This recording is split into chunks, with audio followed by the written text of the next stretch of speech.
Chief prosecutor সাহেব বলেছেন যে আয়নাগর, আমরা আজকে আয়নাগর দেখতে আসি নাই, তথাকথিত আইসিটি সেল দেখতে আসছি এবং টিএফআই সেল তথাকথিত। এবং টিএফআই সম্পর্কে দুটি কথা বলি, আপনারা মন দিয়ে শোনেন। TFI is a concept. 2005 সালে স্বরাষ্ট্র মন্ত্রণালয়ের একটি পত্র বলে টিএফআই একটা টিম গঠিত হয়েছে। TFI is not a particular place, এটা কোনো সুনির্দিষ্ট স্থান নয়। এবং বিভিন্ন এজেন্সি মিলে একটা টিম হয়েছে, সের মধ্যে সিআইডি আছে, এসবি আছে, সম্ভবত ডিজিএফআইও আছে।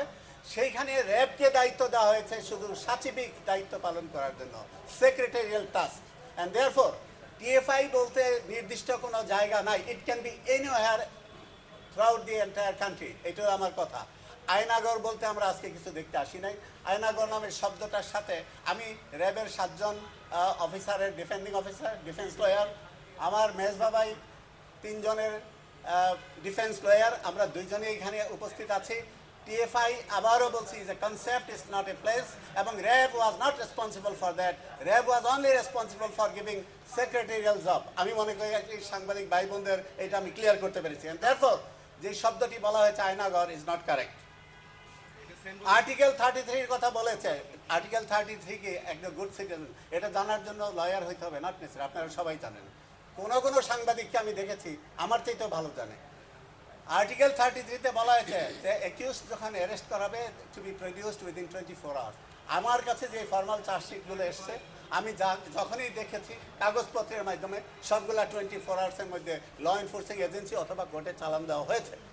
তারপরে আরেকটি কথা, মাননীয় চিফ প্রসিকিউটর তিনি জ্ঞানে, গরিমায়, অভিজ্ঞতায়, সম্মানের দিক দিয়ে স্ট্যাটাস আমার অনেক উপরে, কিন্তু তিনি বলেছে টর্চার সেল, যেটা নির্মম টর্চার সেল, যেখানে নির্মম টর্চার করা হয়েছে, শব্দটির প্রতি আমি আপত্তি জানাই এই জন্য। এবং আমি আমার বক্তব্য যা ধরার আমি ট্রাইব্যুনালে দিব। তারা theory of presumption of innocence একটা কথা আছে, প্রমাণ না হওয়া পর্যন্ত একজন ব্যক্তি নির্দোষ। তিনি কিভাবে বলেছে আমি জানি না যে নির্মম টর্চার করা হয়েছে। It is subject to proof by the honourable court. বাকি বক্তব্য আমি এটা মনে করার কোনো সুযোগ নাই। নির্মম অত্যাচারের কথা, এটা হয়তো স্লিপ অফ দি টাং। আসতেছি, বলবো আপনার প্রশ্নের উত্তর। আমরা তো একটা ফিজিক্যাল স্ট্রাকচার ওখানে দেখলাম। আপনি বললেন যে টিএফআই একটা concept, TFI is a place. Do you agree that this very place is TFI? আমি এই জায়গাটা আগেও ভিজিট করেছি, আজকেও করলাম। এখন এটার যা বক্তব্য আমি আমার যা বক্তব্য আমি ট্রাইব্যুনালে দিব। তবে একটি কথা বলি আপনাদেরকে, প্রত্যেকটা সিকিউরিটি ইউনিট, আমি বাংলাদেশ বিমান বাহিনীর একজন রিটায়ার্ড উইং কমান্ডার। লাস্টলি আমি কমান্ড করেছি বাংলাদেশ বিমান বাহিনীর প্রভোস্ট অ্যান্ড সিকিউরিটি ইউনিট। প্রত্যেকটি মিলিটারি ইউনিট, প্রত্যেকটা সিকিউরিটি ইউনিট, প্রত্যেকটা প্রভোস্ট ইউনিট, ইভেন দিট ইউনিট আমি কমান্ড করেছি। সেখানে ছোট ছোট সেল থাকে। কেন থাকে? অপরাধীকে ধরে 24 আওয়ার্সের মধ্যে, সাথে সাথে তো দেওয়া যায় না, কিছু প্রসিডিওর, 24 আওয়ার্সের মধ্যে আমরা হ্যান্ডওভার করি। এখন প্রশ্ন হলো যে আমি 24 আওয়ার্সের বাইরে দিয়েছি কিনা, এখানে কিছু এক্সেপশন আছে আইনের, সেটা এখন এইটার ব্যাপারে আমি কিছু বলবো না। আমি যা বলার আদালতে বলবো। আমি বলি, এখানে গুম কমিশন হয়েছে, আপনারা জানেন। গুম কমিশন ভিজিট করার পরে এই জিনিসগুলা, আমি আপনাকে বলি, আপনাকে যদি একটা জায়গায় নিয়ে যাই, আপনি যদি দেখে আসেন, তারপরে কিন্তু ঘটনাটা বর্ণনা করা আপনার জন্য সহজ হবে না? তো আমি আপনাদেরকে হিন্টস দিলাম। প্রত্যেকটা ইউনিট, দিস র্যাব 1 যদি এটা এমনও তো হইতে পারে, কুড বি, আমি অ্যাজাম্পশন বলতেছি, এবং everything is subject to proof. এগুলো আমি ট্রাইব্যুনালে বলবো যে এটা তো একটা অ্যাবান্ডন বিল্ডিংও হইতে পারে। It could be an abandon building.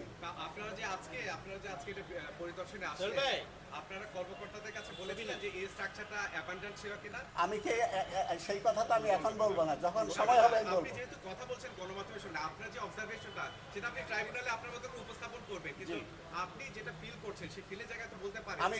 আমি কিন্তু একটি কথা বলেছি যে এখানে যখন গুম কমিশন এসেছিল, মন দিয়ে শোনেন, গুম কমিশন এসেছিল, তখন গুম কমিশনের সদস্যরাই বলেছিল এখানে 45 মিনিটস টু 60 মিনিটস কই, আমরা তো প্লেনের শব্দও শুনি নাই, আমরা তো ট্রেনের শব্দও শুনি নাই। তখন কিন্তু আমাকে বলা হয়েছে যে ঠিক আছে, সেইটা আপনি যথাস্থানে বলবেন।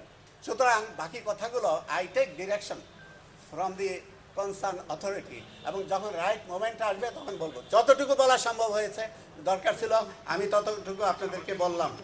এরপরে